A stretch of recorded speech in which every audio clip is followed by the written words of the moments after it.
മുതഅല്ലിമീങ്ങളൊക്കെ മുമ്പ് ധാരാളം സാഹിത്യ സമാജത്തിൽ പ്രസംഗിച്ച് പഠിക്കാറുണ്ട്. വേറൊരു ദിവസം തവസ്സുലാണ്, വേറൊരു ദിവസം ഇസ്തിഗാസയാണ്, മറ്റൊരു ദിവസം കറാമത്താണ്, മുഅ്ജിസത്താണ്.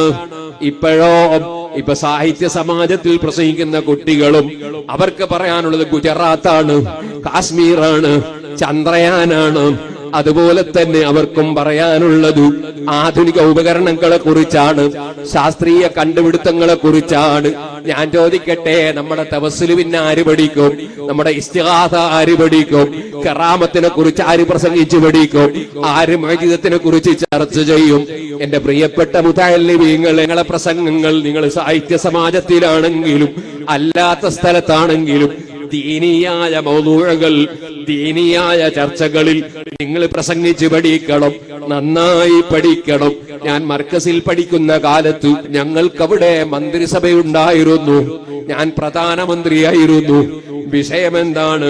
വിഷയം സ്ത്രീധനം ഹറാമാണോ അല്ലേ? അതാ വിഷയം. അല്ലാതെ പാലം കെട്ടേണ്ടത് എവിടെയാണെന്നല്ല, ഏത് ആക്ടാണ് കൊണ്ടുവരേണ്ടതെന്നല്ല. ഞങ്ങളെന്ന മന്ത്രിസഭയിലെ വിഷയം സ്ത്രീധനം ഹറാമാണോ അല്ലേ ഒരു വിഷയമാണ്. ഞാനാണ് അവസാനം മറുപടി പറയേണ്ടത്.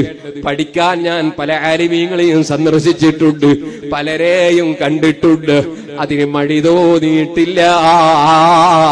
മുതഅല്ലിമീങ്ങളോട് പറയട്ടെ, സമയം നമ്മുടെ ടെലിഫോണിലായി പോകരുത്, വാട്സപ്പിലായി പോകരുത്. നമ്മുടെ ഇൽമിന്റെ വിഷയത്തിൽ തന്നെ നമ്മുടെ സമയം ചെലവഴിക്കണം. അവിടെയാ കുണ്ടൂർ ഉസ്താദിന്റെ പൊരുത്തം, അവിടെയാ ചാപ്പനങ്ങാടി ഉസ്താദിന്റെ പൊരുത്തം, അവിടെയാ ഉമർ ഖാദിയുടെ പൊരുത്തം, അവിടെയാ മമ്പർത്തങ്ങളെ പൊരുത്തം, അവിടെയാ സൈനുദ്ദീൻ മഖ്ദൂബ് തങ്ങളെ പൊരുത്തം, അവിടെയാ ഇമാം നവവി തങ്ങളെ പൊരുത്തം.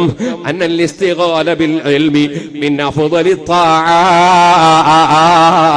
വഔലാ മാ ഉൻഫിഖത് ഫീഹി നഫായിസുൽ ഔഖാത്ത്. ഇമാം നവവി ഒരുപാട് കിതാബുകളെ തുടക്കത്തിൽ പറഞ്ഞ വാചകമല്ലേ? ഔലിയാക്കളെ നേതാവല്ലേ, ഖുതുബല്ലയോ? സമയം ഇൽമിൽ ചെലവഴിക്കുക, പഠിച്ച ഇൽമനുസരിച്ച് പ്രവർത്തിക്കാൻ ശ്രമിക്കുക. എന്റെ പ്രിയപ്പെട്ട മുതഅല്ലിമീങ്ങളെ, അവിടെയാണ് മഹാന്മാരെ പൊരുത്തം. ആ ശ്രദ്ധ നമുക്കുണ്ടാകണം. നമ്മൾ തടീച്ചയുടെ പിന്നാലെ പോകരുത്, ശൈത്താന്റെ പിന്നാലെ പോകരുത്.